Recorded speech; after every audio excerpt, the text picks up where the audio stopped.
جی لہجہ سکھانے کا طریقہ چھوٹے بچوں کو سکھائیں گے، آپ آڈیو بھی لگا لیں اپنے پاس، ٹھیک۔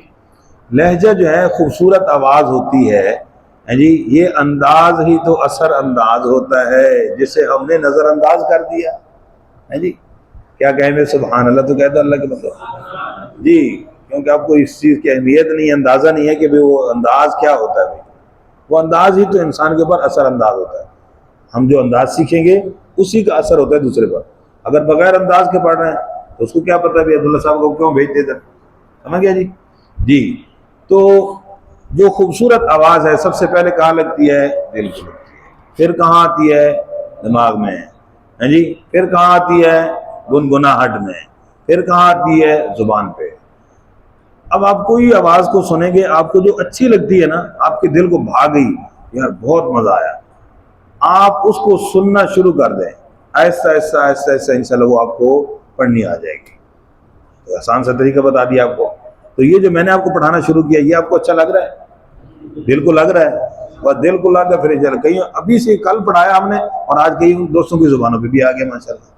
کیوں جی بلبل بھائی آیا نا الحمدللہ جی، سر توجہ جی۔ اور اس لیے تعوذ کو صرف ہاف آپ پڑھیں گے، آدھا آدھا، تاکہ چھوٹے بچوں کو پڑھانا آسان ہو جائے۔ اعوذ باللہ،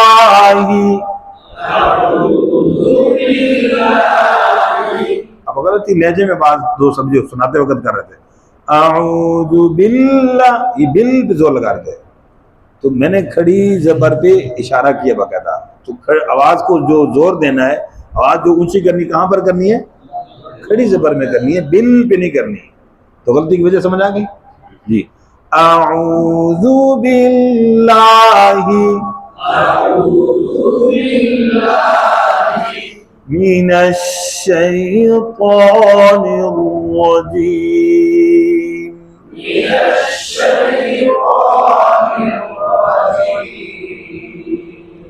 بسم اللہ الرحمن الرحیم بسم اللہ الرحمن الرحیم۔ ہاں تو یہ کھڑی زبر پہ کیا کرنا، آواز کو، آواز ساتھی اب ہاتھ کو اٹھا رہے خود اٹھ رہے ہیں، آواز بھی اٹھانی ہے بھائی، خود نہیں اٹھنا صرف ہے، ٹھیک ہے بھائی۔ اچھا اب ایک اور طریقہ بھائی، رجیم اور رحیم میں دونوں میں فرق آپ کو ذہن میں کیسے بٹھانا ہے؟ رجیم یعنی یہ لیول ہے آواز کا برابر، رحیم دونوں یاد رہ جائے گا۔ آگے الحمدللہ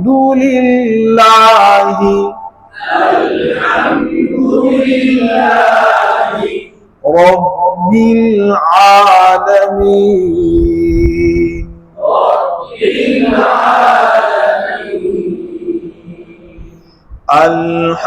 الحمدللہ رب العالمین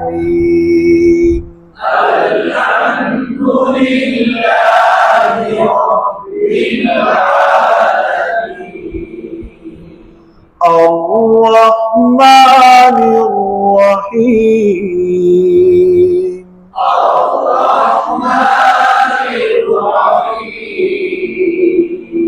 نیچے رحیم الرحمن الرحیم مالک یوم الدین